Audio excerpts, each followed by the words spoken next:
Our next panelist is Mr. Sahil, a visionary technologist and the co-founder and CTO of Xane AI. With a passion for technology that started at just 13, Mr. Sahil has consistently pushed the boundaries of innovation. At Xane AI, he has been instrumental in developing cutting-edge AI-driven solutions that are transforming the way business operates. Mr. Sahil's career highlights include his work at IBM on large-scale platform migrations and developing the world's first taxi app that works without the internet at backseat. His blend of technical expertise and creativity allows him to solve real-world problems through technology. Beyond his impressive track record, Mr. Sahil also mentors early-stage startups and represents the tech ecosystem at government think tanks. Please join me in giving a warm welcome to Mr. Sahil Narain.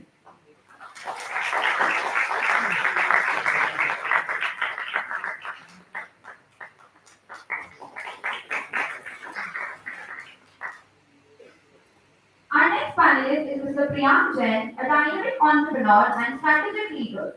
As the co-founder of SoupX, India's first healthy soup-based meal brand funded by Shark Tank India, Mr. Priyank is leading the way in food health technical innovation. In addition to his journey, he served as product and strategy lead at IIT Money, leveraging global background in finance from Goldman Sachs and Deloitte to drive success in diverse industries.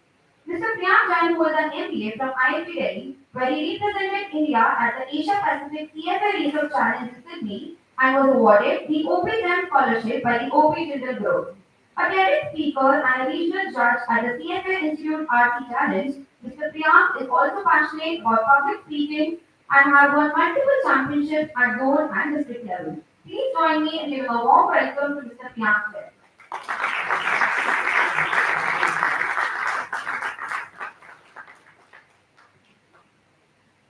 We welcome Mr. Neerav. Sir is the founder and CEO of Cityfurnish, India's leading furniture and appliance rental subscription brand.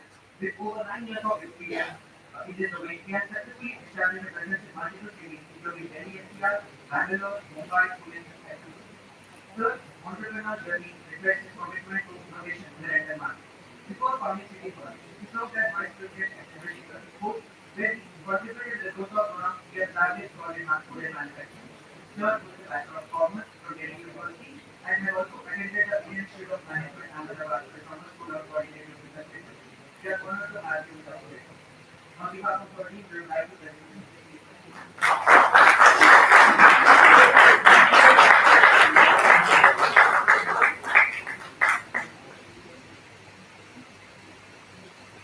Next, we welcome Mr. Rishabh.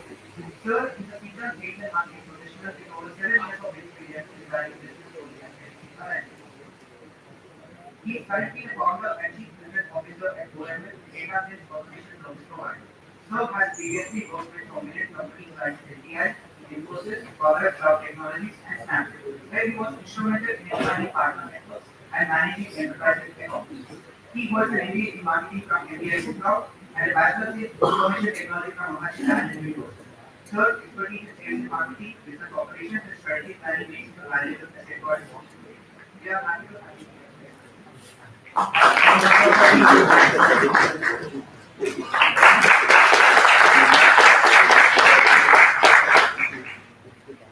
Next, we are excited to introduce our esteemed moderator for today's panel discussion, Mr. Priyank. Sir is the Chief Manager of Product Marketing at Samsung India. With extensive experience across industries like mobile technology, edtech, and e-commerce. Sir has been pivotal in launching Motorola's S series and managing e-commerce events at Japan, earning your prestigious individual excellence award in the Asia Pacific. With expertise in digital marketing, product launches, sales strategy, and customer engagement, Sir brings valuable insights to today's discussion. We are proud to have you.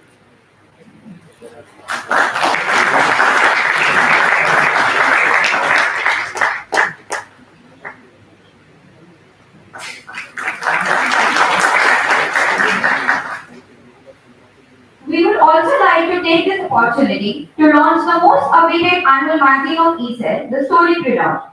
This magazine is a reflection of innovation, collaboration, and the spirit that define our institution. At its heart, the magazine highlights the remarkable journeys of our batchmates from the batch of 2026. These individuals are pushing boundaries, turning bold ideas into successful ventures, and embodying the entrepreneurial mindset that this conclave celebrates. Their stories inspire us to dream big and embrace challenges. Additionally, the magazine features the top 5 winning articles from Storypreneur 2024, a national level article writing competition conducted by E-Cell as a part of TradeWinds 2024. These articles showcase the creative brilliance and insightful perspective of students across the country. I would request all the panelists to please come forward and formally launch our magazine Storypreneur.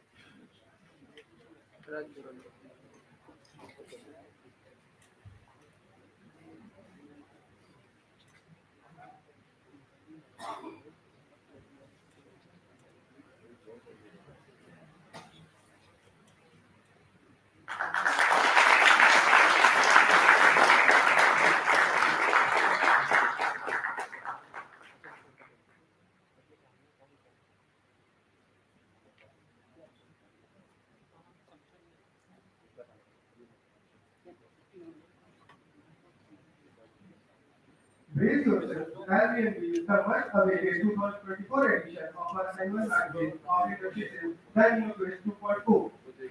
The magazine brings out together a diverse range of articles and analysis contributed by esteemed alums and our team covering various fields of industry sector, entrepreneurship and MSMEs. With insightful narratives and magazine serves knowledge hub to deepen the understanding of different industries and its evolving challenges. Under the theme of trade we have conducted annual article writing competition which has observed over 300 plus registrations from different prestigious universities. And the top three are being featured in our magazine. With that, I would request all the panelists and SECs slash SECs to come forward and formally launch our magazine.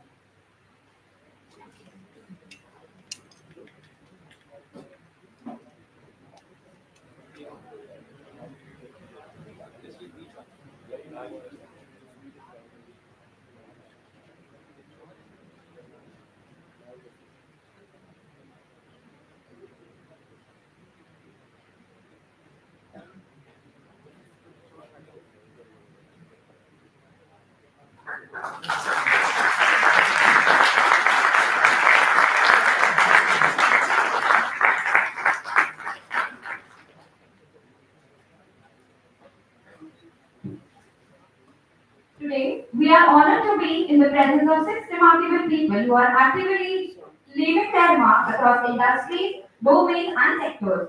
The rise of digital entrepreneurship has paved the way for innovation, allowing businesses to transcend geographic boundaries and enabling individuals from all walks of life to participate in the global marketplace. Our esteemed panelists today embody this very spirit. They have leveraged digital tools to revolutionize their respective industries and are here to share their insights, journeys, and the challenges that they have faced in the fast evolving landscape. So, without further ado, I would like to invite Mr. Priyank Jain, our moderator, to initiate today's discussion and learn from who are shaping the future of entrepreneurship.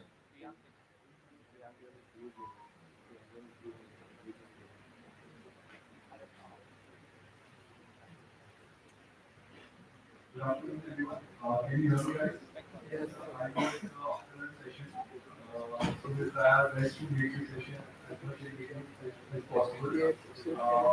And for these classes, surprises also. So we have a quiz during the session. Just people will ask the question and we will give it from the set. I'm very happy to come back here. I was also once a member of E-Cell and entrepreneurship what they do in my life. It's great to come back here as one of the moderator and it's a great to have that happening.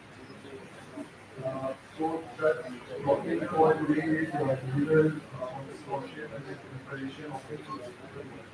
So today is today is the golden rush for India. The last 10 years have been a golden rush for India. Like we've seen the best during that time. The digitalization is has made it possible for entrepreneurs to start any business, to reach out to the people, and to create products left, right, and center. uh, uh, there was a great with the advent of social media, 2006, 2007, and the internet, uh, and the smartphone. So I'm working in a smartphone industry in Samsung. So I can tell you that with the advent of the smartphones, there was a there was an inflection point where startups or the social networks like the Facebook, YouTube came into the picture. This the second revolution was at the start of the marketplaces with the platform like Flipkart, Snapdeal coming into the picture and taking the business or the retail business to retail and reaching out to the pin codes across the India. Then came the Geo revolution. With the launch of the Geo, it was an important inflection point in our country where the cost of the internet went pretty down so that anyone can afford internet and come back and can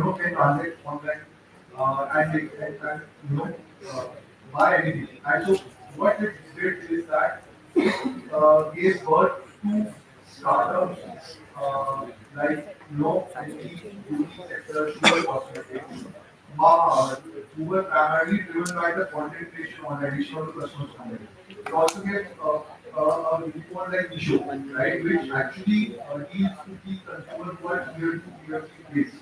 So now if you see the new customers that all these platforms are getting is from tier 2 and tier 3.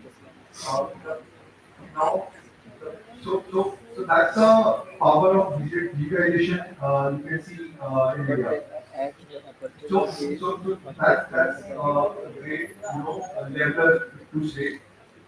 Then the next inflection is after pandemic, which was as the people entering into the financial market. We see that lakhs and crores of accounts were created for mutual fund and for stock market. So after pandemic, the financial sector actually took a boom where the sector which was kind of aloof in terms of technicalities and all became so much approachable to everyone. So now you can see you can go in tier two, tier three, someone is having a account in Grow or Upstock or anything and they are doing trading right on the platform. So if you see that with the help of digitalization, the financial markets, the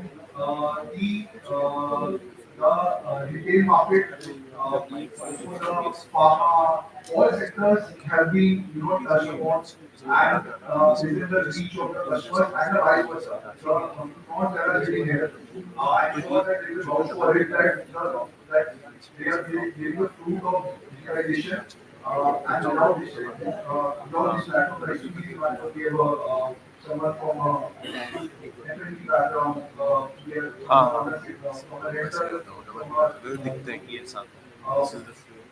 a person who builds products in Cityfurnish. We have two people from here, Agricultural, we have one from social network good.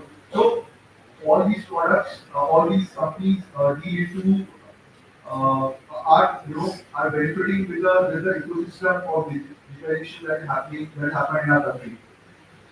And the next comes is the democratization of global market. Uh, I'm sure. So we have not seen much brands going from India to the world. Uh, that's when I'm into the SaaS companies like Toho or Movie are getting into the business in US and other countries. If you later to get the IT sectors, So I think it would be great to see a lot of entrepreneurs coming and taking taking the products made in India and take it to the world. One example is UPI, which is doing wonders. Created in India, conceptualized in India, and now the UPI is adopted by the different countries, for their financial system. So that's a great achievement as a country. So that's and we would like to hear more, what our fellow panelists has to say before we move into the discussion. So we will request each panelist to share their thoughts, something thoughts on this topic, and then we will move into the discussion. So I will request Mr. to really talk on the topic.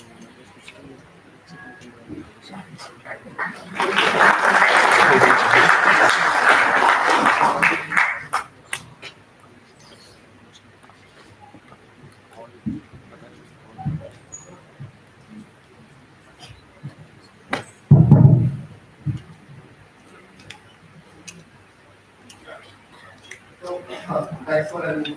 So I'll try to give you the brief about digital entrepreneurship. So then, so I'll start with one story that how we actually started. So how many of you know the music company called Gaana.com, Big Music, everyone knows, right? And how many of you know the video platform, short video platform after TikTok ran in India? It's like Josh, Ginkari, बहुत सारे platform से नाम सुना होगा कितना लोगों को पता है कुछ अगर आपको समझ आ रहा है कि प्लेटफॉर्म बंद हो गए राइट कि आपको लग रहा है कि गाना.com आज भी यूज होता है ये same for a video platform if anybody is noticed what's the reason behind it. Okay, so I'll give you the couple of examples like because we are building a global product.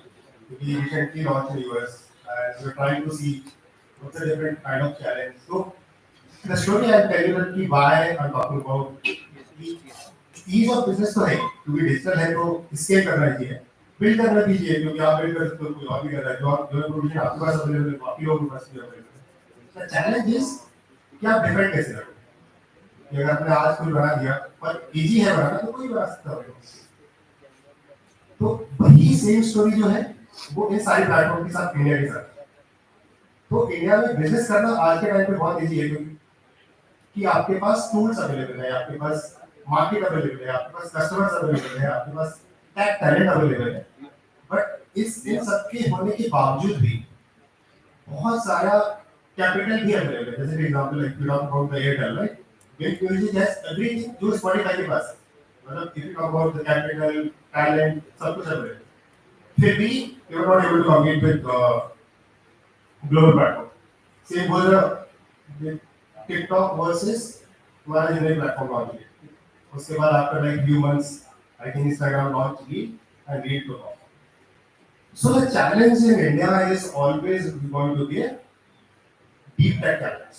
So generally आपको overview हर company में दिख जाएगा if you go to e-commerce level you can find out कि हाँ algorithm देखना बहुत easy है ठीक है आपने कुछ मोबाइल सर्च किया आपको मोबाइल से रिजल्ट आएगा लेकिन और बहुत कॉम्प्लेक्स एल्गोरिथम पे अगर काम हो रहा है तो वो अभी उस लेवल पे इंडिया में काम नहीं हो रहा है यानी कि आई एम नॉट सेइंग कि हमारे पास टैलेंट अवेलेबल नहीं है तो जनरली वो टैलेंट यहाँ पे काम नहीं कर रहा तो generally talent move to different countries like US या अदर कंट्रीज मूव कर रहा है सो अगर आप इन सारी स्टोरीज को देखोगे तो ये क्यों सर्वाइव करते हैं इसके पीछे बहुत बड़ा रीजन है कि बैकएंड के एल्गोरिथम राइट आप YouTube म्यूजिक यूज करते हो आप गाना यूज नहीं करते हो उसके पीछे रीजन क्या है कि आपको सर्च किया गया है आप जो देखना चाहते हो आपको वही दिखाया जाएगा so the point I'm trying to make here is it's very easy to build a business at the initial stage if you are building a digital platform or building a globally then one thing is very clear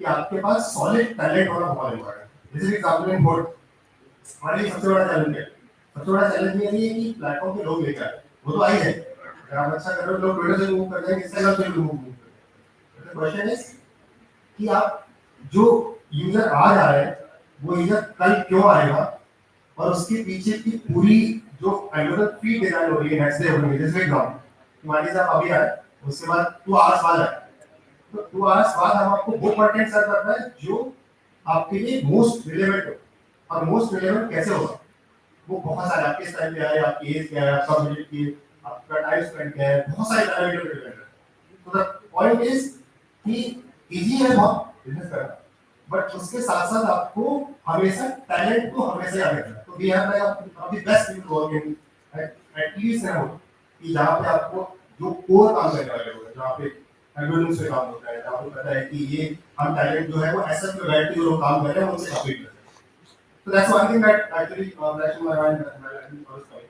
कि India में जितने भी platforms जो हैं वो scale ना कर पाने के पीछे रीजन था, वो एक बहुत बड़ा रीजन था कि हमारे पास जो टैलेंट की रिक्वायरमेंट है वो टैलेंट एक्चुअली अभी भी अवेलेबल है, वो आप फेसबुक में है, तभी आप अगर देखोगे तो Instagram reel come of immediately, जबकि हमारे अपने दोस्त था अलग प्लेटफॉर्म पर किनारी बहुत सारे प्लेटफॉर्म थे, but they do not survive even for a year.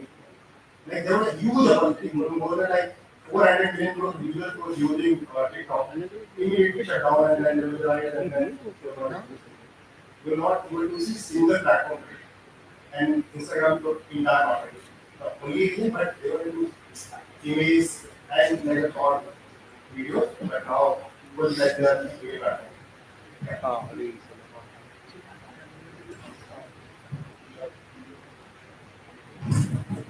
कौन सा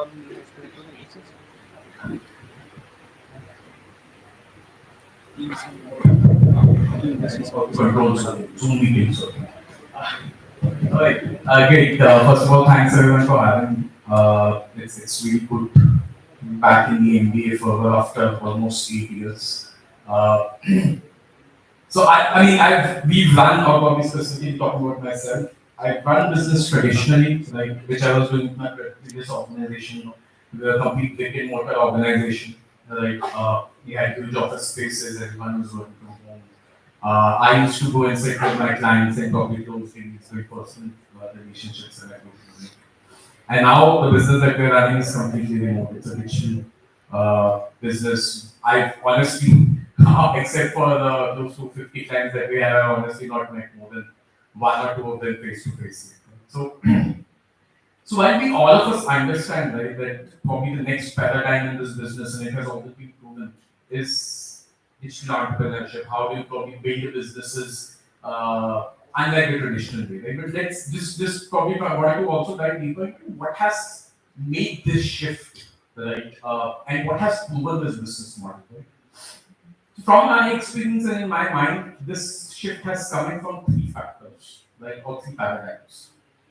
The first one is opportunity, right?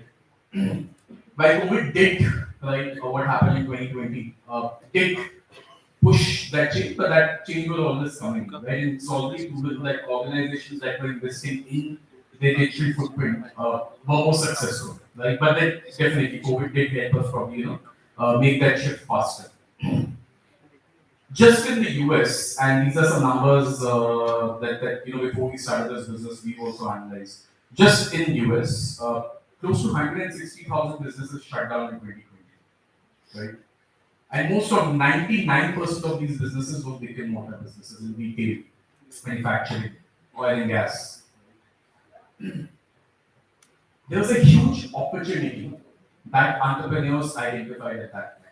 And I know this organization, a Mumbai-based organization, with the shutting down of brick and mortar, these retail stores, they set up a close to almost $50 million business in less than 3 years because they built a SaaS platform. They actually started solving that problem, which was being solved offline, now probably is being done online. Right? So there's a huge opportunity that was actually created, and a lot of entrepreneurs actually made use of that opportunity. The second factor primarily is the whole paradigm, the way that we've been doing businesses. And again, as I was highlighting, we've done the business very traditional way. Like, and that shift is less of a push from the entrepreneurs or the people who run the organization and more of a push from the employees. Today we are 100% remote organization. We don't have any actual offices or physical offices except for our registered spaces, right, that we use.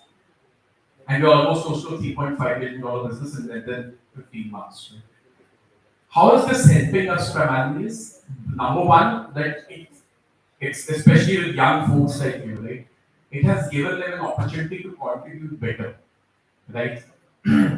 Either to work from home, focusing more on productivity and so on and so forth. It has given us an opportunity to grow our business. Today we are into almost four territories: US, Dubai, India, Singapore. It has given us opportunities to expand, right? And number three is primarily the whole product paradigm that you offer to your clients. So how do you interact with your client? How do you create that customer successful? The third and the most important factor, which is a kind of a given, and that's why I'm picking it up third point, is the the whole tech piece. Right? While we do agree, all of us agree that the internet penetration has increased, smartphone adoption has increased by 46%. So the enablers definitely are there. But let's also look at what has changed from the implementation perspective itself. Like how are you actually developing your application? How are you taking that whole technology that you had probably thought in your mind to your customers? The likes of ChatGPT, the likes of the technology that's actually coming in the world, Anthropic has brought multiple models, right? Meta has its own model. The whole way that you actually presented or developed technology for your customers and presented to your customers has changed. Right? Today, for my simpler of the applications, I don't even go to tech enthusiasts. I do it myself, right, with the likes of ChatGPT. So that whole paradigm or the time to market for any kind of technology has changed significantly. So the next tenet in the full adoption of this market is definitely digital entrepreneurship. But in my mind, probably I feel these are the three tenets that is shaping it and probably is going to take it to the next level.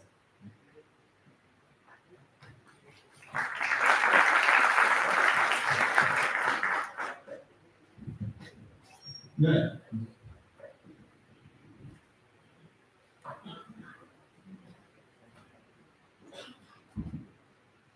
Hi guys. Good to be back to the campus. Priyank is an alumnus. I am carrying his name as well as the alumnus status. So I'm also an alumnus of Indian Institute of Forestry, but younger, 2018 very fast pass out. Back when I passed out, I turned at Goldman. I got placed, got a PPO placed at Goldman, and I thought like I figured it all in the finance way, and finance was the only thing. So much so कि 2022 का trade winds था तो I was wanted to go national finance only. I was finance. But my way towards entrepreneurship was not that I was chasing entrepreneurship, but rather entrepreneurship found me. And that's again an anecdote from IIFT. I'm relating this so that you guys can just relate more right. So it happened so that finance we don't even know. So Professor Shiva ma'am is here, right? So back when I was working, when I was a student here, she एक student as a double IT development था and उनको कोई finance project, they wanted to do a finance project under her as part of the internship. She had some bandwidth concerns. So उन्होंने Priyank, would you want to train this guy so that he could do this research project? ठीक है. Happened, उसके साथ project किया, it got published, and then later on, this guy, COVID happened, and this guy reached out. He said, मैंने आपके साथ एक finance का project किया था. अभी मेरे mind में कीड़ा दौड़ रहा है. Food tech. I want to ideate something with you. That was COVID period. I was working from home, so I ideate kiya karne, and then slowly I started getting interested towards that field. Started my journey with moonlighting. So back when I was working with Goldman, and then at night I was working towards this idea, and then gradually once I got into confidence, I got full time to practice. So most of you would see my chart time clip because like how I was. I mean, called positive or negative about moonlighting as a thing. So that was a brief context about me, IIT, and the entrepreneurship. Talking about today's discussion, which is around digital entrepreneurship. So why I want to stress, and I will try to keep it more relevant to the students' paradigm per se, abhi ke liye, and then maybe towards the discussion, we go a little bit deeper towards the entrepreneurship. So I mean, it's clear from both the discussions, Jasveer and Rishabh, the way of doing business today is very different than how it was. And it's no more around just product or just services, but it's towards how you are leveraging tech to either scale, to engage, or maybe to scale. And this digital entrepreneurship has made that scaling part really easy because now you're no more defined by digital constraints like brick and mortar, etc. You have a choice to explore. You have a choice to find consumers even without meeting them, as you was mentioning. Like it's just met 2 out of 50 vendors. That is courtesy the digital entrepreneur. Again, drawing threads to my journey, how I started SoupX. The idea was very simple. Every entrepreneur starts with some constraints in mind. And I had a constraint that I did not think the idea was that scalable, so I wanted to validate it. So to validate it, we had two ideas. Either we could set up a traditional restaurant, which was very capital intensive, or we would capital लगा के initial risk को minimize. We wanted to minimize the initial risk by not deploying too much capital at the start. We wanted to validate the idea. So it was then that we rented a very small place, set up a cloud kitchen model. Cloud kitchen model, essentially what happens is you do not set up a physical restaurant. There's no dining thing. It's just a, let's say, digital restaurant where consumers order digitally and they never see a space per se. That is how we started the idea. Tested it for 5 months. When we got in a decent revenue, that's when we started registering our company. So my point of view here and suggestion to you guys is, if you want to start out something, be it any product business, any service business, as a student or let's say just at the onset of it, going digital or using these tools, digital tools, just helps you minimize your risk. Because सबसे बड़ा challenge to starting off is what? The risk of failure, the initial capital, and all of these gets slightly minimized by digital entrepreneurs. This was the starting part. Going forward, we pivoted our models a lot of times, like purpose. So I pivoted particularly from initially being a B2C brand, then to be B2B, B2C, and then finally B2B. And all these were possible at lowest risk because of digital entrepreneurship, because of it you could really iterate fast.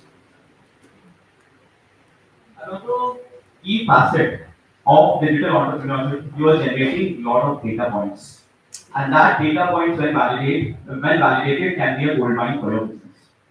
Just talking about a recent project that I was doing with IIM Bangalore. So given I'm incubated at IIM Bangalore, NSRC IIM Bangalore, so we get access to the students for internship programs. वहाँ पे भी वो interning तो उन्होंने हमसे कहा IIM Bangalore के students ने आपके पास स्टार्टिंग से लेके अभी तक जितना भी डेटा डेवलप हुआ है, they were doing this project for 6 months. You give us all the data dumps, and they would try to analyze whatever important metrics that is crucial to our business. So this was courtesy our digital business, being digital, generating data points at every unit.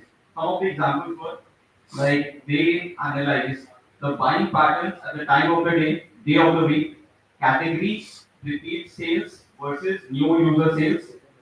They were seeing propensity for variety of products, how often we were changing menu, what is the propensity to order when it is a weekend versus weekday, and they were looking at capitalizing each demand either over evening times, either over weekend, and this helped us redefine our pricing strategy for the brand. So I think these broad facets of digital business, mainly around data, just helps you reiterate and improve your business. So I think on a concluding note, I would say that digital businesses generate data, but it is to the entrepreneur to believe that what you cannot measure, you cannot improve. And that's where digital businesses help you improve.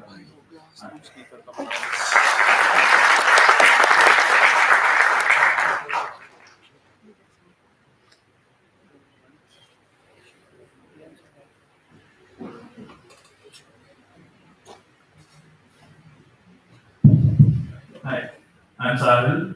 I'll start by sharing my journey. Uh, I'm not an MBA. I was an engineer, started off with a very technical role, but this was around 10, 12 years ago. Even then, even in core engineering, uh, roles, technology was very human driven. Uh, I was the nerd who used to go to data centers and plug in wires and get working. Uh, Now, what I realized while my fellow panelists were talking is that even technology has evolved, and the way we use technology or build technology has also changed. Uh, after IBM, consumer internet broke through with smartphones, and there were a lot of consumer side internet facing products that came in. Um, that was my journey of transition from a corporate role to a startup. Because when technology is easily accessible to people, that's when great ideas come. and I quit my 9 to 5 job. I started a motorcycle taxi company. It was the first in India, which was completely, technology driven. It was like an Uber but for motorcycles.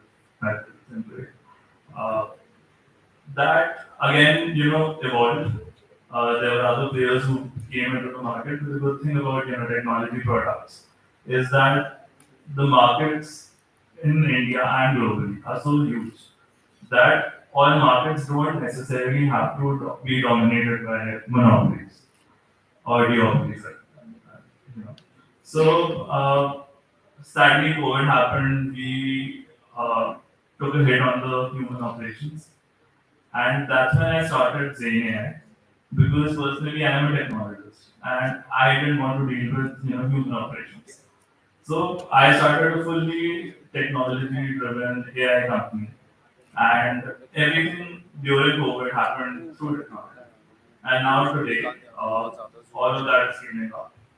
Uh, the thing that changed over time was that with technology, things have become much more accessible, and the possible outreach or the possible upside of building technology for anyone is you're not necessarily uh, staying localized with that, right? Uh, you can sell to your audience in India. You can go outside India without having too much upfront costs, and that's what helped us. So yeah, these are the things that I would start off with. There are challenges as well, because in developing countries and especially in India, digital adoption is taking off, but it's still not quite there. There are a lot of people who are wary of using technology for things that were being done without technology. So we're on that journey, but we're not quite there yet. But I'm sure it'll happen soon.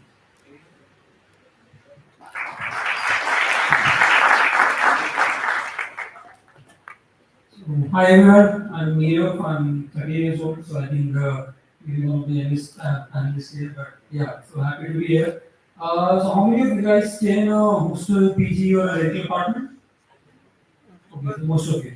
So what we do at Cityfurnish is basically we try to make a house into a home by adding in furniture, appliances, etc.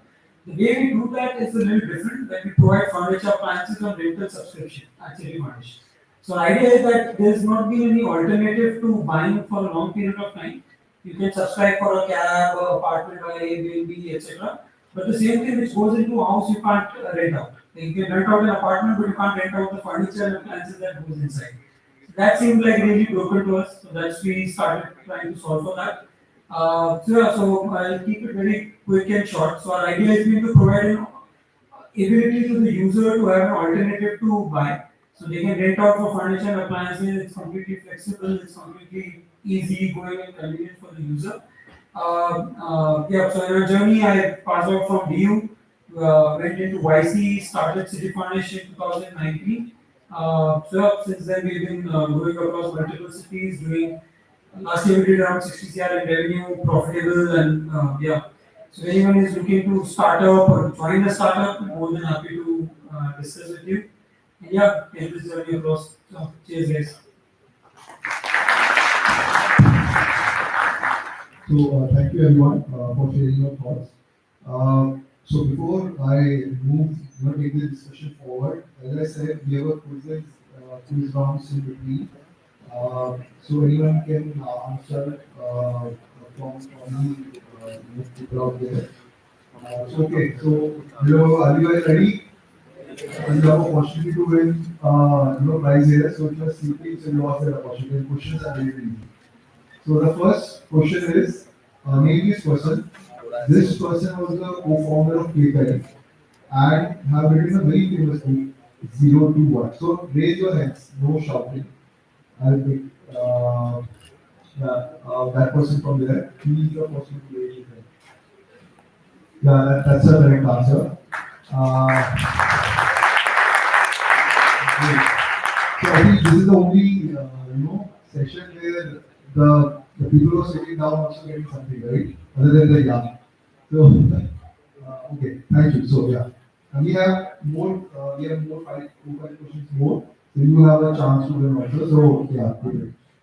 So what I gather from all of you that it is with the help of digitalization, it's easy to start. But what as an individual I also face is that, for example, if you are a person who is not from the tech background, or you are a person from the tech background, you want to get into a tech product. So as a non-tech person, you want to create a tech product, or as a tech person, you want to create a non-tech. You want to get into FMCG or FMCG and all. So how one goes about that? Can you throw some insight? For example, you went into a furniture. So I think you had asked a background of furniture, right? Like maybe Priyank can answer this youngest, I think. Like you didn't have any understanding of the FMB, right? Not understanding of the FMB. How you actually crack that and what are the tools that you use? And your founder also wanted to FMB. So I think, yes, a very valid point. I was not from F&B background. My co-founder was neither. And that's where when we formally started the company after the market testing phase, we had onboarded an equity-based mentor who was from F&B background, who could help us, structure the operations, make the brand really scalable. Because eventually, if we were to do it, we were to make those mistakes, that would have cost us a lot of capital at the start and the cost of time that would have gone by. So I think it was a strategic move for us that we pitched him. He also liked our idea, and given he was mentoring other brands in the F&B space, so he had a lot of insights. He gave him 6% equity at the start, and that really helped us structure it in the first place. The second, we went to Lady Oval College, which is a food and nutrition based college in Delhi. We actively onboarded a lady for being the third co-founder, but then things didn't really work out at the start, so we were two founders and one mentor. So that's how I cracked my space into F&B, got that comfort level, got the industry standardization, and slowly it's on the job that learnings happen. So anyone, can you answer because you are into tech, like still you do not from a tech background and you created a tech product and a social commerce. So how that happened? So I'll give you a brief background. So my background is not at all tech, not at all people. इसको मान लीजिए कि take का role तो है, लेकिन आपको ये समझना पड़ेगा कि क्या इम्पोर्टेंट है और क्या इम्पोर्टेंट नहीं। बिजनेस टेक नहीं है, मैंने आप इस चीज को समझो। और कोई भी बिजनेस आज के टाइम में अगर बगैर टेक के बन रहा है तो बिजनेस भी नहीं। इसकी प्रोबेबिलिटी बहुत ज्यादा है। पिक एनी बिजनेस टुडे, अगर आपको लगता है कि आपके साथ टेक उस बिजनेस में इन्वॉल्व नहीं है, whether it's manufacturing, any business, brick and mortars, you pick any industry, अगर वहाँ पे टेक इन्वॉल्व नहीं है, तो very sure they will be out of the market, क्योंकि स्केल हो गई है, कोई उसको आएगा, सब लोगों को इकट्ठा करेगा, मार्केट प्लेस बनाएगा, उसको खत्म करेगा, you have to be on that, तो टेक तो चाहिए। तो पहला ये है कि अगर आप टेक बैकग्राउंड से नहीं हो, तो आप टेक बिजनेस बनाओगे कैसे? तो हम लोग बहुत ही स्ट्रिक्ट एक चीज फॉलो करते हैं कंपनी में। तो हमारे यहाँ पे बहुत सारे new experiment almost you wouldn't believe that every 2 months we launch something new. So there are 3 things go behind it. One is think, design, build, market. अभी कैसे काम करता है each one I explain. Think is always is going to the founder. Whoever is original idea कि भाई इसको ऐसे बनाएंगे, ऐसे करेंगे, ये करेंगे, वो करेंगे। थिंक के बाद एक क्वेश्चन आता है कि उसको एक आर्ट के रूप में कन्वर्ट करता है, जिसमें फिल्म या किसी भी यूआई यूएक्स जिसकी बात करें, जिस टाइप का भी प्रोडक्ट बना रहा है। जैसे मान लीजिए मैं एक लग्जरी बस बिजनेस रन कर रहा था, तो वो बिजनेस में बस कैसे ऑपरेट होगी, उसकी एफिशिएंसी कैसे वर्क करेगी, उसका पूरा बस का आर्किटेक्चर जो है वो किस तरह से परमिट होगा, वो सब कुछ डिजाइन होता है। तो वो प्रोडक्ट का पार्ट है टेक्निकली, जिसको आप फाउंडर बोलते हो। तो एक पर्सन है जो थिंक करे, एक पर्सन होना चाहिए जो उसको डिजाइन कर सके, जो उसको एक आर्ट में कन्वर्ट कर सके। थर्ड पर्सन है जो बिल्ड कर सके, और फोर्थ इज कि ऐसा पर्सन जिसको मार्केट करना। तो कोई भी आइडिया स्टार्ट करने से पहले या तो एक पर्सन में दो एबिलिटी होनी चाहिए। जैसे कि एग्जांपल की मुझे मार्केट करना भी आता है, बट मुझे प्रोडक्ट भीड़ समझ आता है, मुझे पता है क्या बनना है और कैसे मार्केट होगा। अगर ये चार किसी के पास नहीं है तो प्लीज डू नॉट स्टार्ट। या तो आपके अंदर सब है, उसकी पॉसिबिलिटी बहुत कम है। जैसे एग्जाम्पल टैग किया, तो you need to partner with somebody जिसके अंदर टैग। सो कोई भी एंटरप्रेन्योरशिप जर्नी स्टार्ट करने से पहले माय फर्स्ट एडवाइस कि अगर आपके पास टेक को फाउंडर या टेक नहीं है तो प्लीज डू नॉट स्टार्ट। आप स्टार्ट कर लो, बट आपको हो सकता है लेस देन 2 मंथ्स आपको ज्वाइन कराना ही पड़ेगा, नहीं तो आप बहुत स्ट्रगल करोगे, क्योंकि आप जो भी सोच रहे हो उसका कोई मतलब नहीं है जब तक वो एक प्रोडक्ट में कन्वर्ट नहीं हुआ। प्रोडक्ट में कन्वर्ट होने का मतलब क्या है कि वो टेक से बनेगा या नहीं बनेगा। या मान लीजिए आपने ट्रेडिशनल कुछ बना दिया तो उसको स्केल करो। मान लीजिए आपने एक रेस्टोरेंट खोल दिया, अब एक रेस्टोरेंट से अगर 10 रेस्टोरेंट इंटीग्रेट होंगे तो कैसे होगा, इसके लिए टैक्स चाहिए। तो कोई भी बिजनेस जो है स्टार्ट करने से पहले आपको ये देखना पड़ेगा।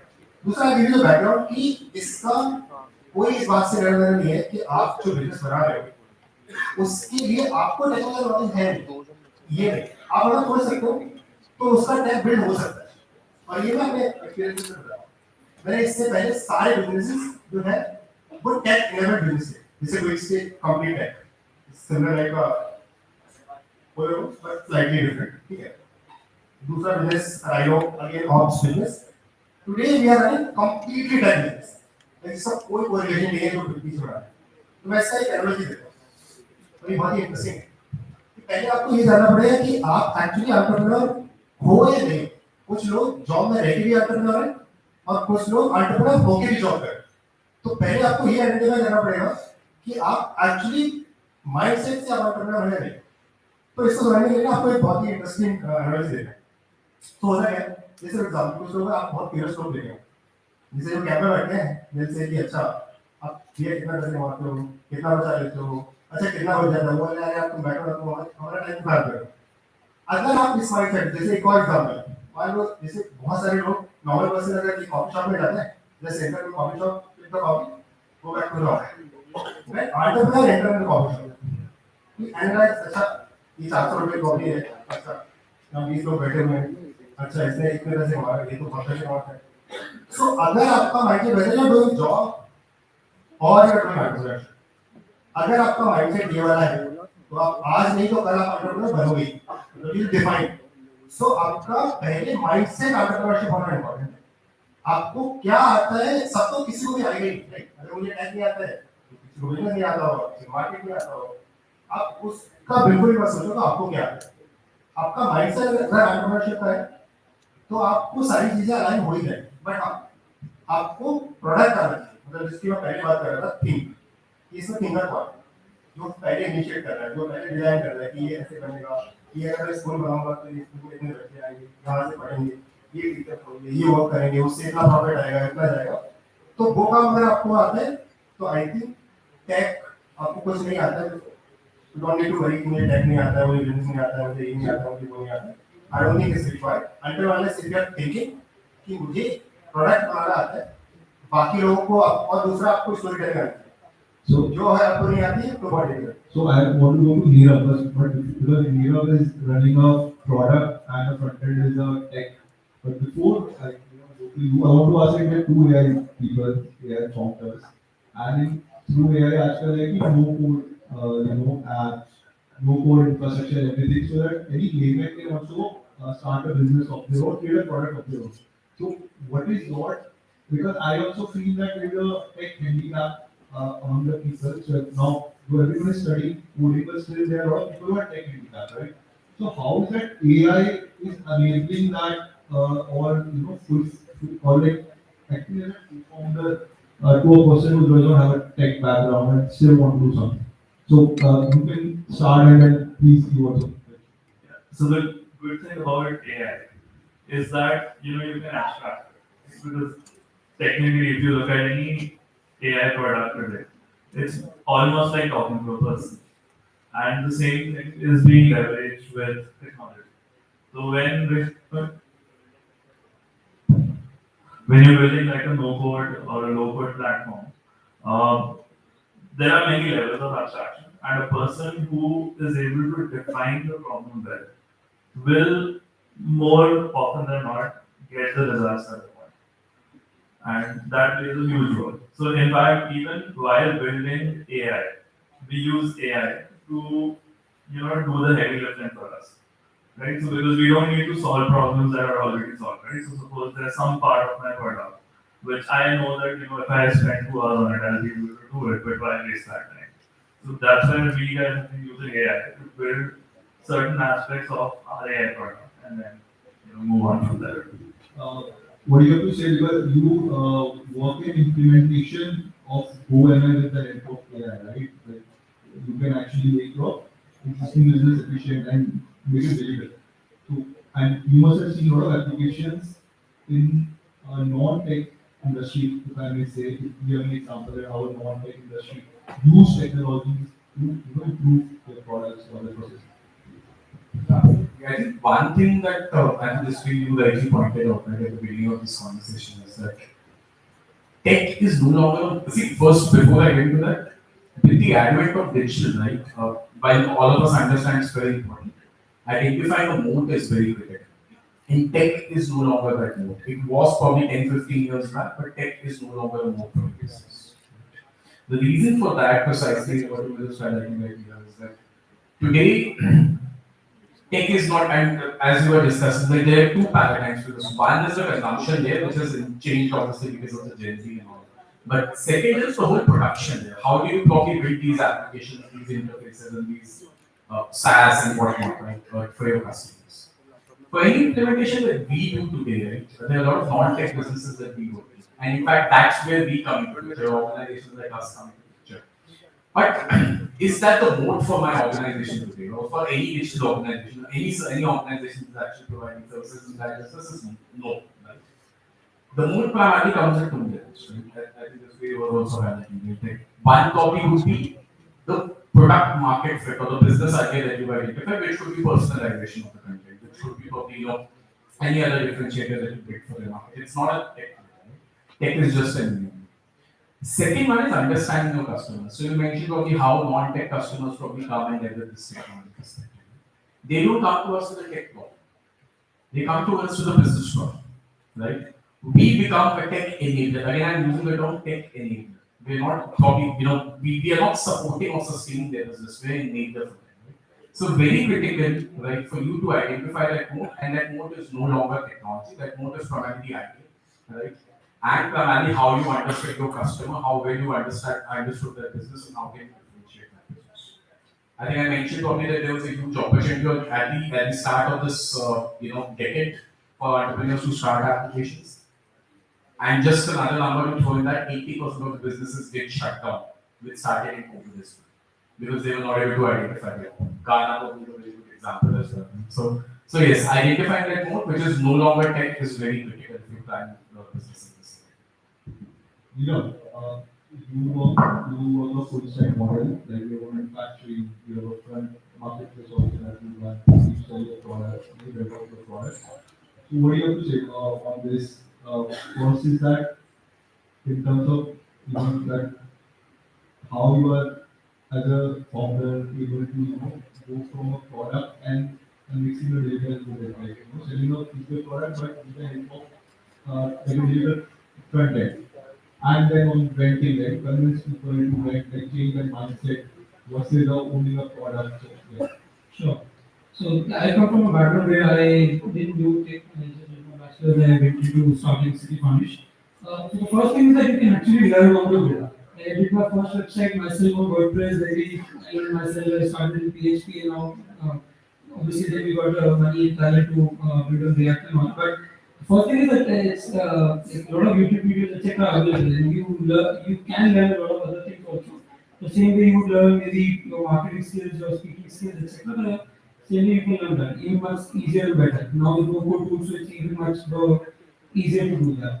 Second thing is like when you're young and you're starting, the lesser you know about the problem is much better.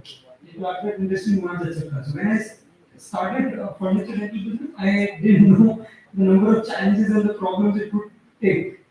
If I knew, most probably I would have not started it today because it's such a big operation mess, it's a big operation hassle. We operate a full stack model, as we were discussing some time back, that we manufacture it, we have our own fulfillment centers, we take care of the delivery, the refurbishment, etc. But the best part of the entrepreneur journey is that you take one step at a time. So you don't need to pre-plan all of your next 100 steps at this stage right now. So you need to identify a problem, need to have a sort of a brief roadmap. Okay, this is how I'm going to approach that problem, and you will figure it out. Few things will work, few things won't work. Majority of the things won't work, but the few things which will work will make it worth it. So yeah, so that's what I would say. So the way we have done at Cityfurnish is that we started by buying like local furniture, putting it on rental, understood that the furniture quality was not good, the items were not good, the customers were not happy, pivoted, went into a vendor-led model, we started doing that. From that journey to where we are today, is that now we manufacture our furniture also. We started doing backward integration. In terms of convincing the customers, we actually started playing on the I think you have to play on the emotions of the user. It's as simple as that. Anything which excites the user in terms of like either fear, greed, etc. Create that analogy. So for us, it was pretty simple. That if you buy your furniture, you sort of get stuck with it, and then what will you do once you move out of that home, apartment, city, or job? And that question mark or that fear itself was was the enabler. And then the solution itself was rental. So we never pitched them to okay, like rent furniture. We said okay, if you will buy, you will suffer with this.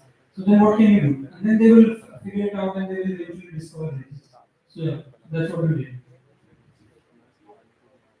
I want to touch upon the digital mindshare of the customer. So, those like all three of you are in B2C space, reaching out to customers. So, and you are completely digital, right? You don't have a physical presence. So, how you capture a digital mindshare because other in every there are big competitors and a lot of players. So, how you with the digital thing, there's also digital forest. You can reach out to with ads and all. But I'm sure that makes it more difficult because when I see like Zomato, Swiggy, like 5, 6 जो distributors of sponsor होते हैं, मतलब 8, 10 सब sponsor है. So unless you don't sponsor, like how and you don't have physical presence, if you have physical presence, someone is coming, at least footfall है वहाँ पर. But digital में कैसे आप उस customer को acquire करोगे organically, or is like ads is the only way? Yeah, why don't you answer that? Because the matter should be very cutthroat in terms of listing and all, and you see all ads, then you really search. So how do you do that? I mean, 100% acknowledged, and I think this is the problem that we faced initially also. And one more complication layer on top of that is Zomato and Swiggy, where आपका restaurant listed है, वो आपके customers है, but you don't get the data for that, for those customers. अब ये तीन problem statements हैं, I'll dig down into each one of them, how we try to solve them. The first was जो ads वगैरह चलता है उससे customer को फर्क नहीं पड़ता है. It's more of the restaurant side for getting discoverability and all. So how does customer gets that tech layer of thing? तो इसको मैं third problem से relate करता हूँ where we don't get the data for the customers. हमने कहा we were into healthy product and generally initially we were targeting for people who were trying to transform their lifestyle. That could be anything. Maybe detox, maybe weight loss, muscle gain या फिर थोड़ा सा heavy terms में diabetic और etcetera etcetera. तो हमने देखा कि अगर Zomato पे we are spending ads or Swiggy पे we are spending ads, we would want the lifetime value of the customer to be really high for us to reap the benefits of the advertisements that we incur for that CAC. हमने क्या किया? Initially when we were delivering the products, we had 99 plus varieties of empty soups, maybe catered to different varieties. ये problem को identify करना, what we said was whenever we delivered the customers in a glass jar, अब उसके पीछे QR code simple था solution था. हम कहते थे if you want to know the nutritional information of this soup or this meal, to scan this QR, we'll create your profile. The moment we scanned the QR, by the flow itself, we were asking for a mobile OTP authentication, and they could see the nutritional information. They were in that circles of being into my platform. I got the data, and through that data, I could sell them subscription plans. And subscription plans बेचने से क्या हो गया LTV और जो cap था वो justify हो गया. That was problem number one. Second, जो इतना advertisements platform पे होते हैं, there are so many advertisements, and that's how Zomato and Swiggy will make money. But how do restaurants cater to that? Is via the repeat rates. So I mean, luck would have it, or not sure if we were the category creator, is segment में there were very few people or few restaurants in this segment that our repeat rates from the start has been north of 60%. We were trying to make it like 70% plus. So that was benefiting us that we were not trying to retarget those ads. And probably our focus was also to get profitable as soon as possible. That was also mandate given to us in Shark Tank. So उसके बाद भी we tried to bring in an advertisement cost from 21% to 10% of our revenues and still try to get that. You're saying that once you have a customer, try to increase the CLT, lifetime value of that customer through the other digital tools or through the whole executive. Yeah. This way I want to ask you, so you have this social platform and then you have the behemoths, right, with the Insta and all. How you capture the mindshare or how you acquire customers? So this is, I think, one of the most challenging for any business. First, you need to understand why, what really revenue is back with us. Generally, her platform के पास, so generally आपको पहले ये देखना पड़ेगा. मेरा approach थोड़ा यहाँ से थोड़ा different है. I'll tell you that how we build a business when it comes to product. So हम लोग कोई भी product भी बनाते हैं. We spend a lot of time trying to make product at least to a certain amount. At least to a certain. So if you go to Hole right now, you will see better content than Hole. In terms of the when you open, you will see 10 best content available on that platform. It's a very high probability that you will not escape. That's what. And how we design that, this goes like not at right? So the whole question is How you acquire the customer, like how you get the customer? So आपका पहला काम है product को best करना. ठीक है. उस product को बेस्ट करने के लिए जैसे एग्जांपल ले I launch product in IIFT. अगर इस डेटा से अगर रेफरल नहीं मिला तो प्रोडक्ट नहीं काम. It's as simple as product का रेफरल अगर काम कर रहा है वो इस स्कीम पे काम कर रहा है वो जैसे अगर 100 लोग किया तो उसका 10% अगर रेफरल वर्क कर रहा है that means the product is working. Now if I spend money on marketing तो मुझे पता है कि अगर मैं 1000 लोगों को लेके आऊंगा 10% मार्केटिंग करेंगे. इन दैट केस मुझे ये पता है कि प्रोडक्ट बेटर है. अगर रेफरल जीरो है और अनइंस्टॉल है फॉर एग्जांपल कि आपका रिटेंशन बहुत है 1000 लोगों ने डाउनलोड किया उसमें से 500 लोगों ने अनइंस्टॉल किया और लोगों ने रेफर किया तो मुझे प्रोडक्ट को मार्केट करने है. Then I need to go back to the drawing room, try to understand कि why these 500 customers जो थे वापस और उनसे वापस बात करके try to make the product again. So बहुत iteration required. तो generally बहुत सारे founders I think like most of successful founders even make mistakes. कि product बहुत fast launch करने के चक्कर में कि नहीं मुझे मैं ये बनाने इसको बात कर. मेरा है कि बस you just need ability.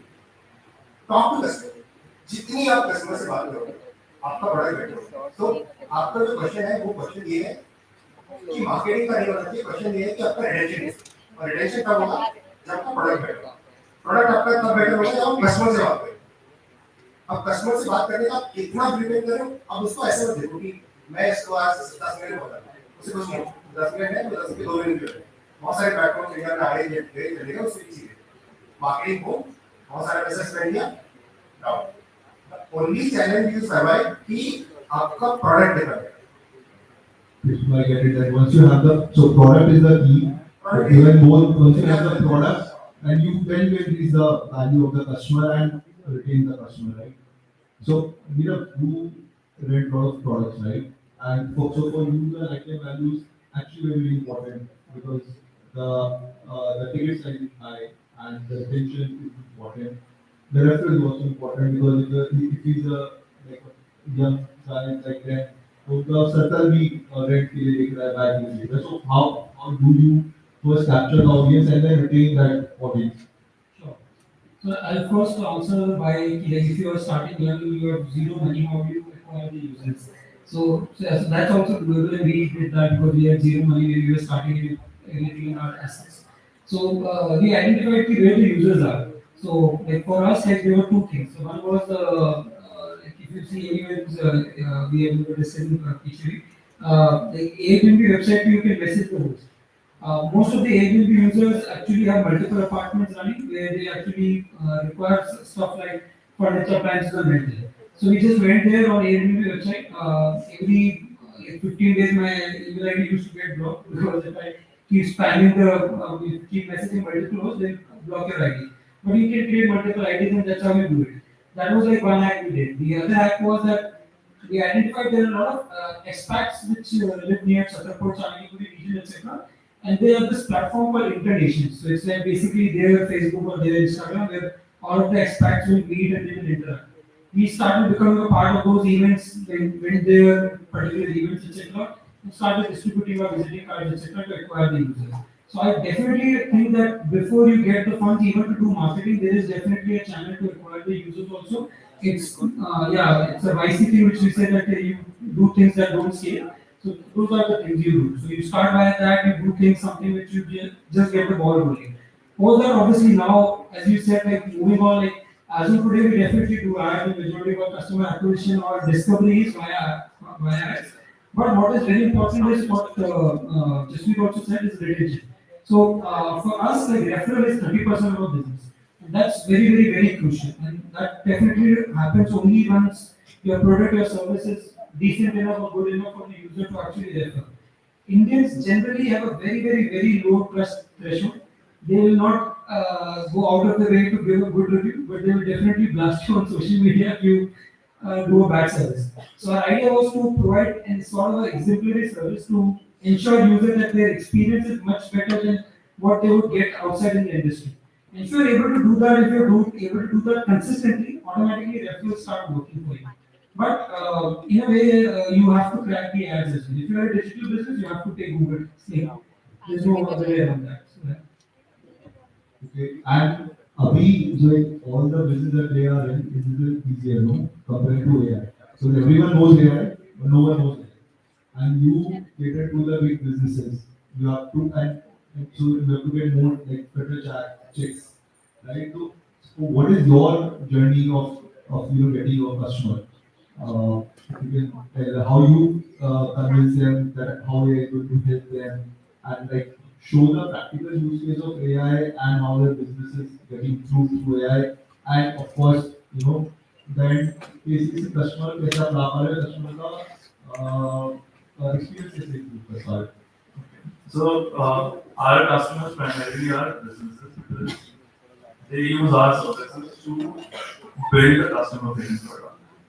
So for us, it's more about convincing the businesses that this using this AI will give you value. But it's not as easy as just going to them and saying this to them. You have to back it up with a lot of data and a lot of practical personal anecdotes. That's where your storytelling capability really helps. For example, right, when we were trying to sell to Maruti as a small startup, we were trying to sell our product to Maruti.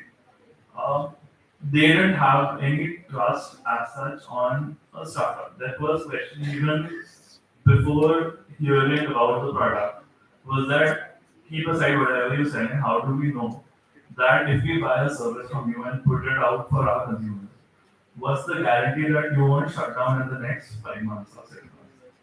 And that was for us the hardest question to answer. So, eventually we did a smaller pilot with them. We said, okay, roll it out for a smaller number of consumers. Have them use it. If there is any feedback, let's refine the product based on customer feedback. And then, go for a bigger rollout. So we actually did it in 3 phases, and B2B sales is a very long life cycle thing.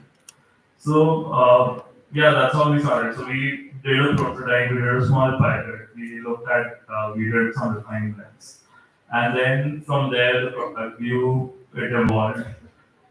We also got more data and more metrics to justify to businesses saying that see earlier your customers were using your product this way, now with this these things are improved. So that was our primary approach, and now the impact of it is huge. How customer buys into it. So the impact of what we have built is that Maruti and Volkswagen are going to stop printing those car manuals completely that come with your car.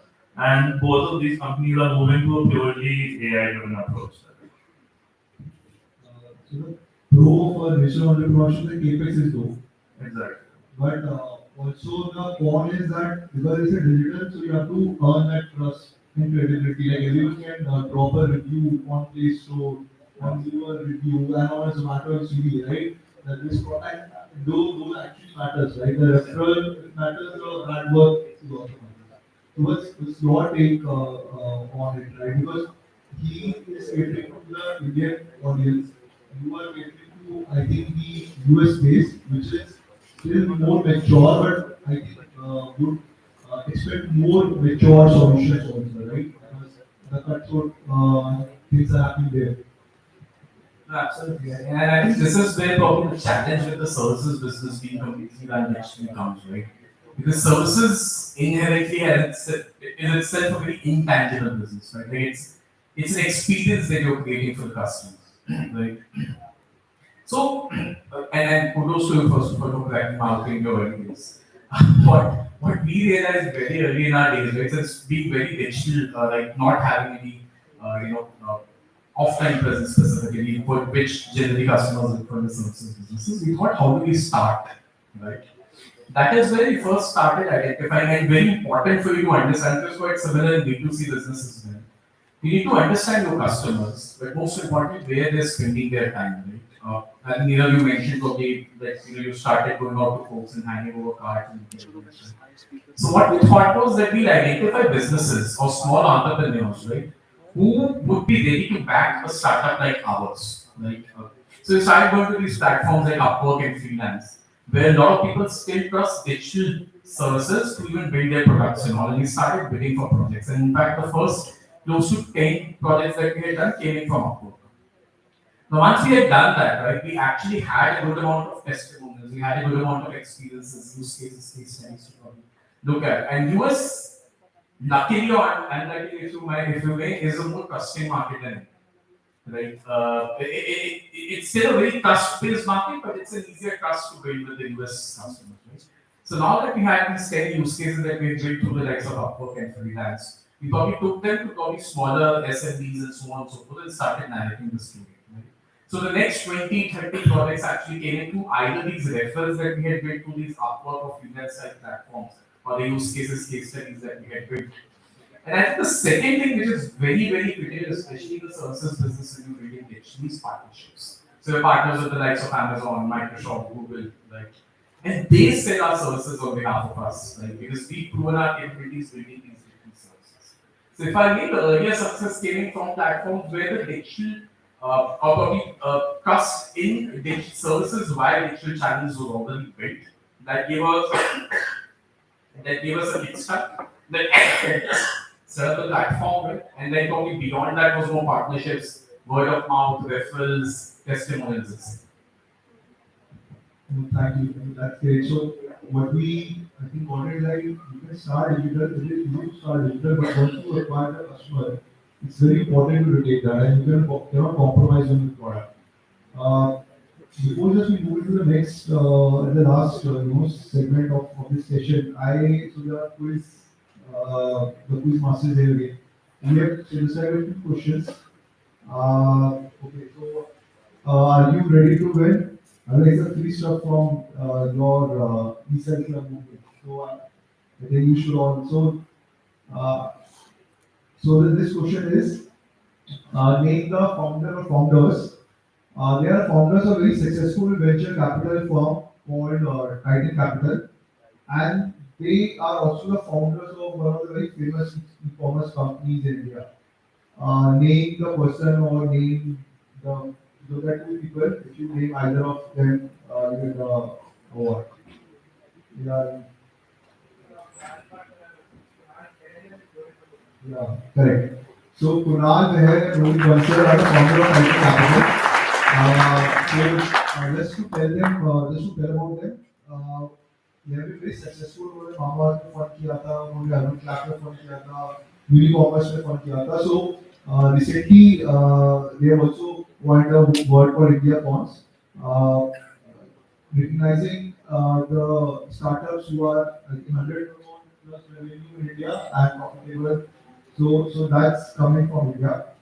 And the third question is, so take this person.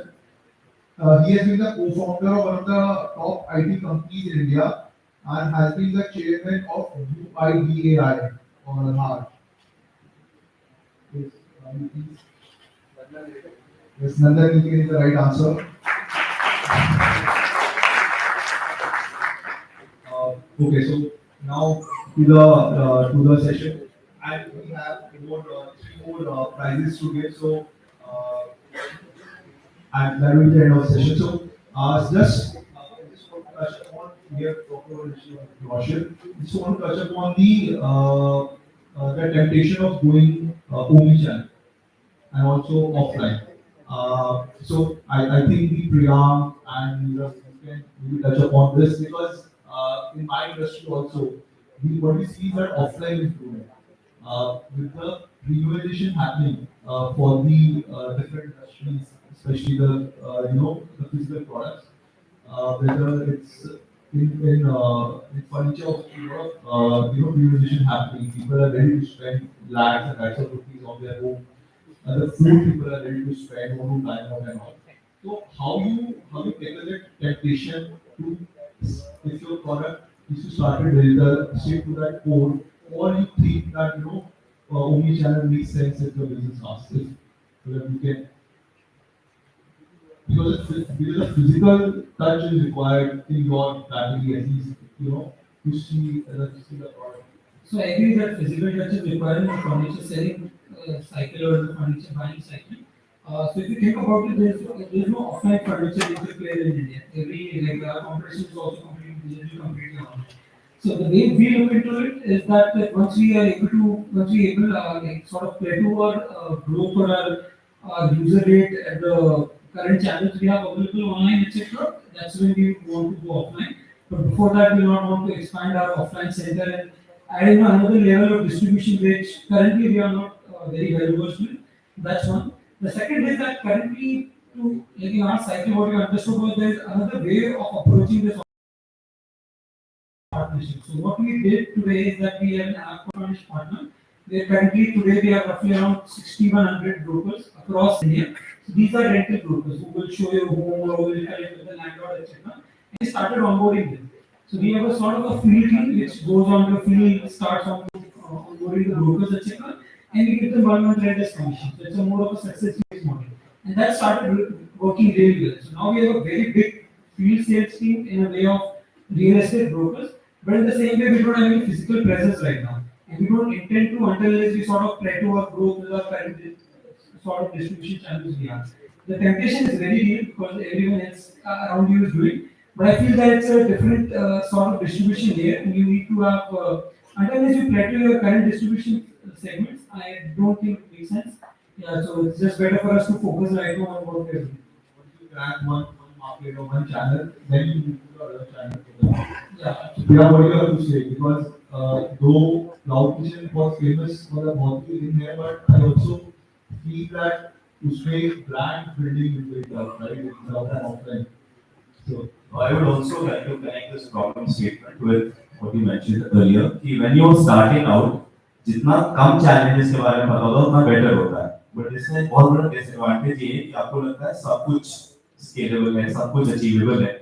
तो हम क्या होता है? When we started out, we little bit we know the challenges of the operations and the SOPs and the FSI guidelines. हमें लगता है सब कुछ सही है.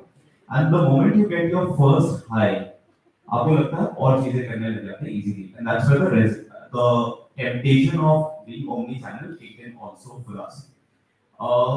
हमने start किया था Cloud Kitchen से. Third month में हमारे पास पैसे हैं तो हमने कहा यार why not do QSR also? पैसा पड़ा है. So the mindset I had, मतलब उसमें लिया था Goldman से निकला था तो एक mindset ये था कि थोड़ा सा structured risk के साथ जाना है. So my co-founder was like नहीं अब 10 QSR लगाते हैं वहाँ से revenues आएगा वहाँ से scale होगा value बढ़ेगा etc. Versus me I was like नहीं थोड़ा सा pilot test करते हैं QSR का. So ये जो balance बनाना कि हम थोड़ा पैसा इसको deploy करेंगे वरना आप नया venture test नहीं कर पाओगे नया channel. So we again tested out a few QSRs saw the performance, 6 महीने का हमने टाइम दिया था और इतना कैपिटल हम अर्न कर सकते हैं max. And when we discovered कि हमारा क्या retention आ रहा है, क्या profits आ रहा है, we decided that it won't work out for us. And that's where we were constantly ideating on more channels for the growth part of it, but that temptation was coming in every time and again at the start when we were like 1.5 years.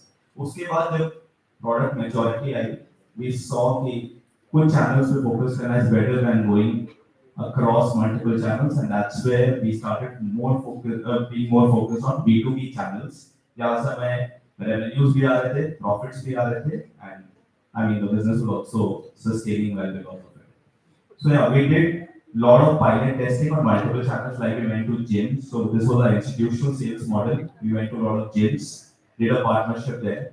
That worked out really good for us, and that's how we started doubling down on that. So doing that initial iterations, and just to sort it out, like just build fast, fail fast, and rebuild faster. Because I think every category does not suit every channel. Right? Every suit category does not suit like the servers, whether you want and everything. Versus a European country, but the gym suits because somebody who wants to go gym will have a suit-based piece. Right? Yeah. So any healthy option might not be an impulse buying decision. It might be a very conscious decision. So that's where we realize why these pilot testings. Okay. So I just come to the last and the second part of what was the democratization of the of it, and I can and with all three of you working on technology and product.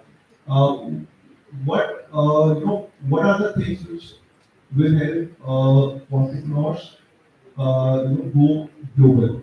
If you are in a sector like AI or social network, what should the budding entrepreneurs should keep in mind if they are creating a product for the world or for other countries from India?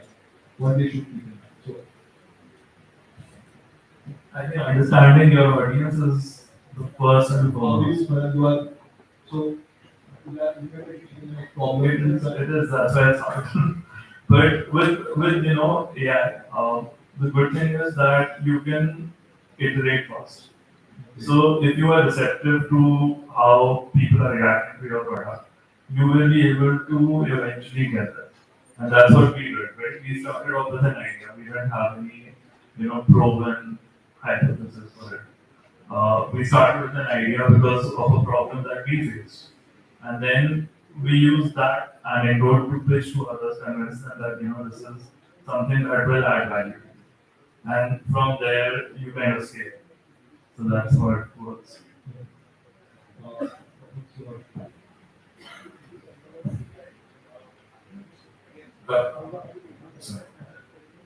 What you need to understand is that not everything requires a heavy amount of customization. Be it entering into a new market or probably catering to a different set of audiences. So what we did very early, like, was when we started off in the US, the idea obviously was that US would just be a primary or big market, right? Then we expanded in Dubai, Singapore, and a bit in India as well. So what we identified early on in the stage is what is that repeatable component, right? That probably suits all the markets. And I think with AI as I think you also very heavily highlighted it. Reiteration is very, very easy, right? So two things that are very important is experimentation. With AI, that paradigm changes heavily. Like what was happening earlier 10 years back versus now. Experimentation is very easy. Number two is build fast and fail faster, right? And we always call this, follow this paradigm. Build fast, fail faster, and then probably build faster on top of it. Right? So understanding audience, identifying that repeatable framework, the limited amount of customization that you need to do. What really helped us was partnerships, right?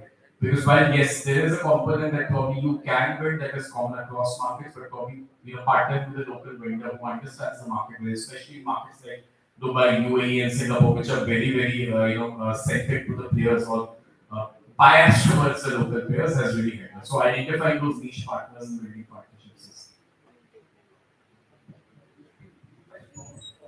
Right. So what do you can share all the insights that you're getting in from US versus India as a market? So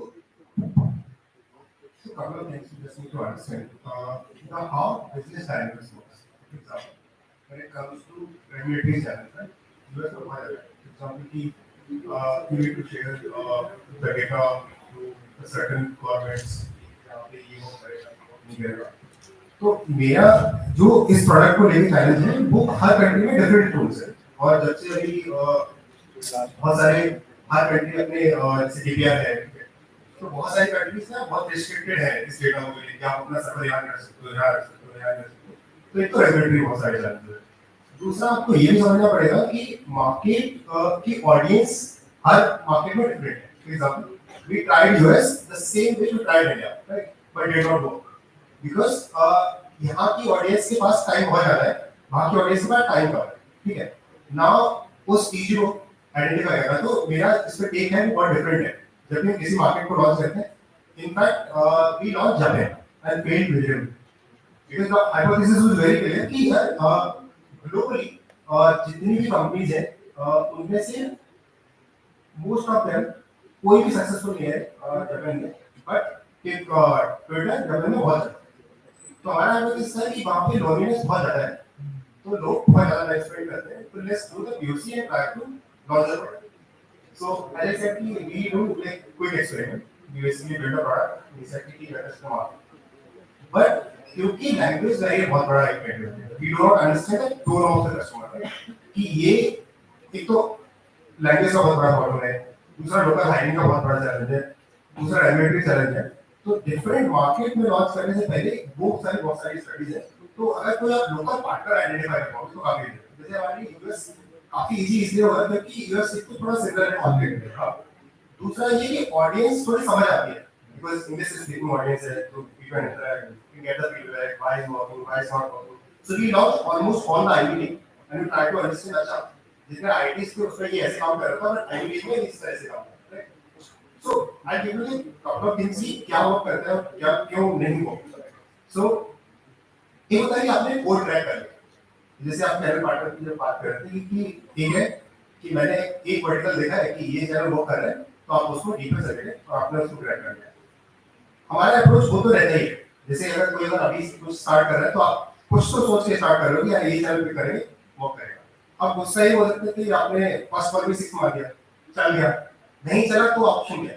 तो हमारे approach यहाँ पे ये रहते हैं कि we always try to do multiple experiment with a smaller audience. For example कि जब हम कुछ भी नया प्रोडक्ट लॉन्च करते हैं नया फीचर लॉन्च करते हैं तो we do at least 20 experiment in different segment and we measure each and every one. जैसे कि अच्छा इसमें रिटेंशन 10% है इसमें 5% है इस चैनल में इतना है।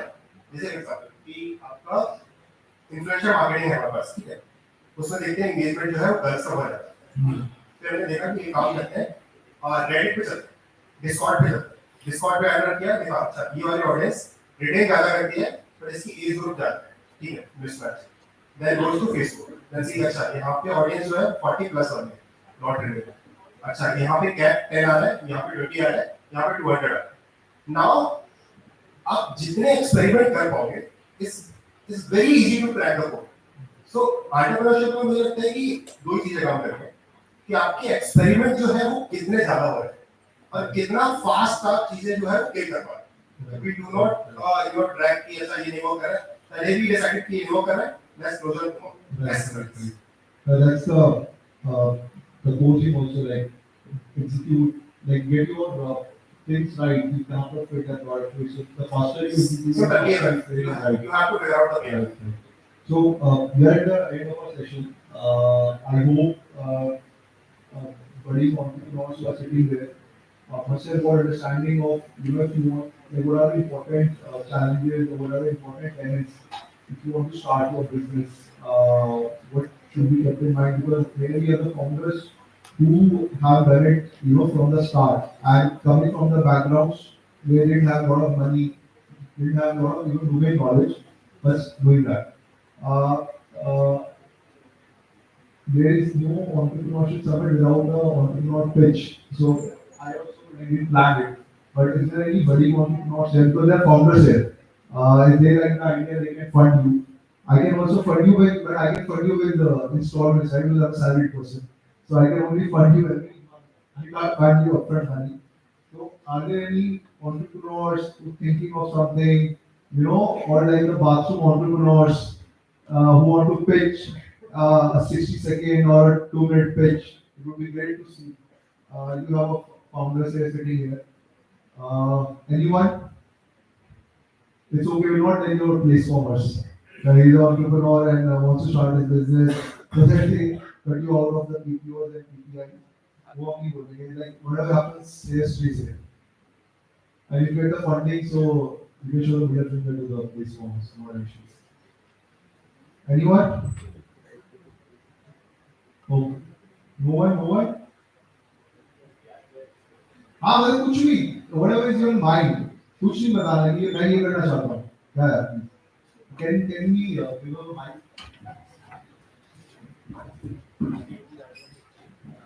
Hello, I'm already at. sorry your name Suji. Suji from my people Okay, I'm batch 25. So I already started my own startup, which was funded by IT. no I can hear you थोड़ा ऊपर रखिए ना from my people Okay, I have my own startup, four in my undergraduate, and funded by IT Bombay. So that startup is multi-parameter device. So we make a small device which captures 540 signals, and we can first do feature abstraction like we found heartbeats and so many things, and we give in 2017 we built O2 meter. So, but before at that time, COVID was not there, then our business was not. We had, we went to many investors, so we have found this. We can found the O2 level in nobody. So then what will we do? okay So even actually we built so many other things also, heartbeat and other things also, but it failed before the COVID. But we shut down our company in 2020 January. But at that time, COVID just started. So after we shut down, we get a call that you guys have already patented this technology. Can you sell us? So we missed that opportunity, but will you sell that we sell it not that much cost, but because only the locals we sell. So, but after that, my mind is always on. बताओ अभी क्या नया In my mind that in my college last semester, so we made a device, heart sound. See, there are so many heart sound heart sound. heart sound And there are so many cardiovascular patients in India, all over the world. But and there are so many wearable devices also. Right. Everywhere. But no device right now capturing your heart sound. okay Your heart sound can tell you so many underlying conditions you are facing right now. okay So if you have more fat and there's some valvular Okay. PhD based on disease, which which you can tell by listening to the sound of your heart. so this product is already there in the market There is no company right now. so you have the product or this is the idea that's it We have the algorithm. We made the algorithm. We made the device, okay but not at product level. It's the iteration is completed, and you can say literature survey has been done, and we conducted a small research in some hospitals also. But our algorithm is right now that not that much good. still government thing right Yeah, it is a improvement. तो वो जो device है उसको भी clear Yes, you can have only one high precise mic. You can use it in the smart watch, or you can have anything. You in your mobile also. Anyways, Yes, the like of the stethoscope. You just put it. I will record for 30 seconds. I will then use AI and ML and that match that frequency of that sound and go check the database of the disease patient, and we can tell what are the underlying heart condition you have. that's a good product. Non. That's like a good product.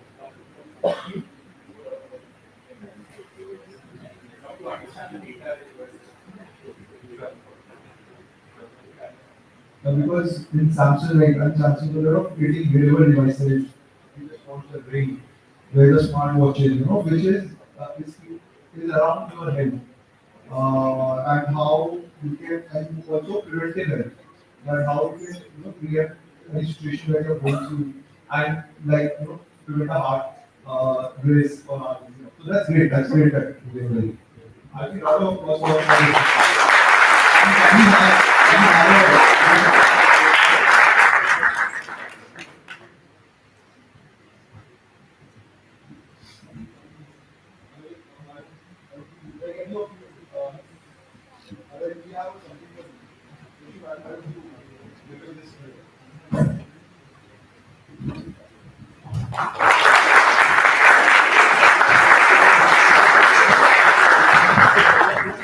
I just want to tell you that if you have something in your mind, it's good to speak. Better to give food for a day than to be for whole life, which is kind of but that's okay.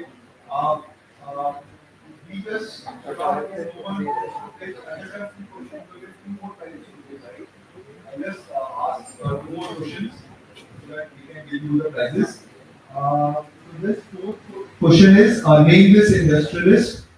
He has been awarded by Government of India as a Padma Bhushan, Padma Vibhushan, and Maharashtra Bhushan.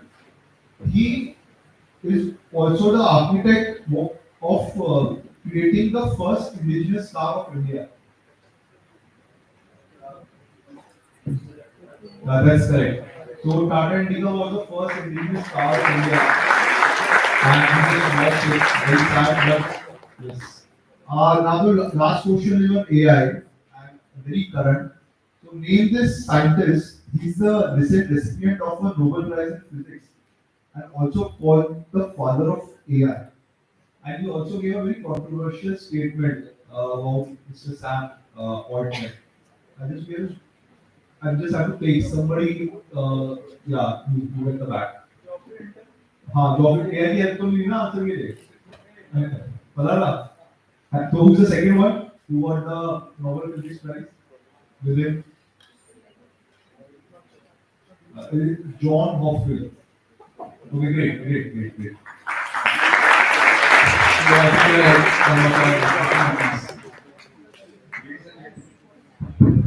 Ladies and gentlemen, as we conclude today's session, Sorry, if you have any QA, any general question you want to ask anyone from here, so please feel free to. Can someone take the cordless mic? Cordless mic.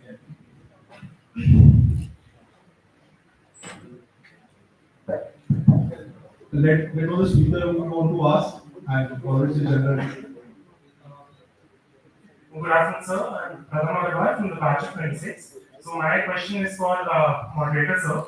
So my question is that how digitization is influencing various sectors like financial sector or let's say pharma sector or retail sector, given that we have an innovation like UPI, which is also an example for the same.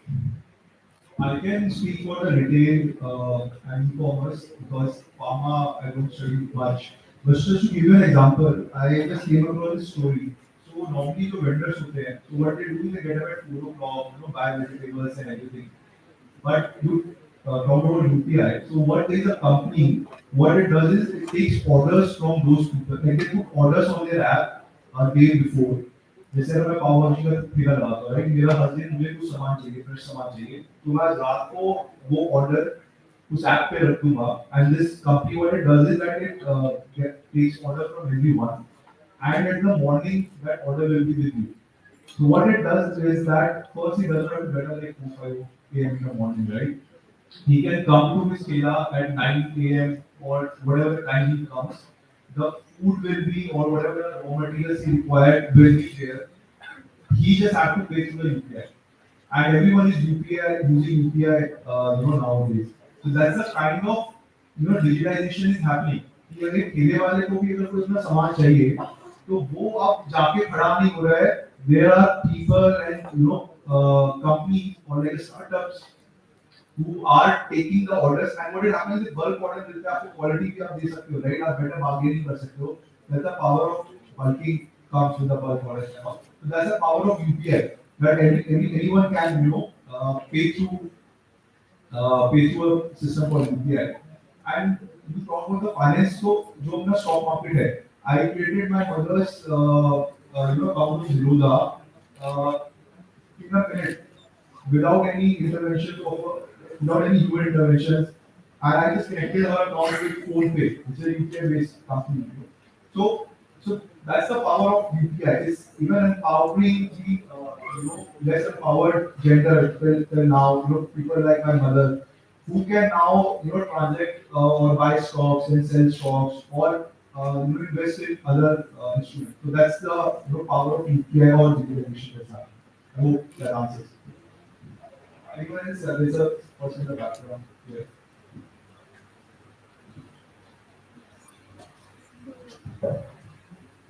Good evening, sir. I'm Neerav from Project 26. My question is, as Sahil sir mentioned before, for young entrepreneurs, trust market is such a huge thing. And yes, if you take a look at the MSME sector in India, that's one of the biggest market where they operate on trust and very value-added markets. So let's say, for example, let's take London. And in India, bookkeeping market is around $15 billion industry, and even though it has such high potential, London is currently still underperforming right now because the owners of MSME markets is not very trusting, or even they don't want to get. What to the question is to the panel is that what is your advice for us young entrepreneurs who wants to target this MSMEs in cities like Tier 2 and Tier 3? How do we how do we address these challenges like to gain their trust and especially educate these owners of Tier 2, Tier 3 and add more value to their businesses? You want to answer like, I mean, like, if you can, like, because you deal with Maruti and Maruti is a lot of these incidents. So, like I said, right, you can't go completely digital and expect a market like India to blindly trust it, right? So, for the scenarios that you described, the best way to build trust is to have offline presence as well, where you have someone who is in constant touch with who you are selling to, and build that in-person trust, and then scale it up technology. So that's one strategy that works for us. Yeah, that's. I think like always said that it's a word of mouth also. So MSMEs, they have this group also. If you break the trust of one player, you can never get into that business. So trust, credibility, and to build and to continue to keep that trust is important. I hope that answers right. Anyone else? I think we'll take one last question. Then we'll this, and then we'll wrap it up. Guys, you can reach out to us in person after the session. That's all I mentioned. Good afternoon, sir. I'm Rishabh from the batch 26. My question is to Priyank, sir. Sooner or later, most successful startups from the West are replicated in India. Since you're from the F&B sector, I just wanted to ask, why has something like a HelloFresh not been replicated successfully yet, and is there potential? Sorry, what is HelloFresh? It's a meal kit subscription. So I'm not sure, but I mean, if I were to talk about these companies in India, there are multiple companies in India. For example, Fresh, when you experimented with it. If you talk about Delhi NCR as a region, there is a very big company called Food Thursday. There is Salad Days, Peter Point, who is into healthy meal subscription, who even provide all the 4 meals of the day, including your snacks, as a service. So I don't think it's right to say there is no company for food health subscription. It's a food meal kit, so you get ingredients, fresh ingredients. Okay, Pre-portioned ingredients. got it. So, I mean, that is more towards psychology of Indian consumers, and this was a hard problem that we had to crack also at the start. The idea of meal subscription in India, raw material subscription in India, or let's say pre-prepared. Pre-prepared मतलब कि कच्चा भी नहीं है, बना भी नहीं है, pre-prepared concept in India does not work. Number one, because of cheap availability of cooks.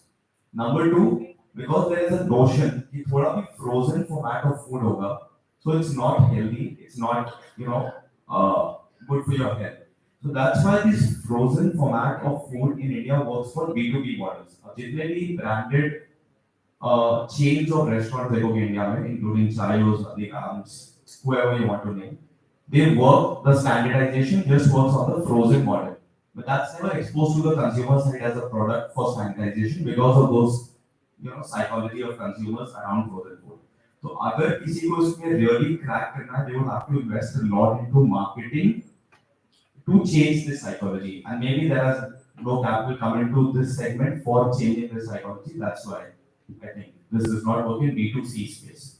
Thank you so much. Actually, you see that US and European companies, there is no concept of cooks or mothers making food or wives making food at home, right?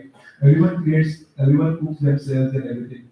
So to save time and everything, so there it can work. But यहाँ पर I asked you to create a food, So तुम बोल रहे यार क्या जरूरत होता है मतलब मम्मी घर बना रही है या कोई ना कोई घर पे खाना बना रहा है right?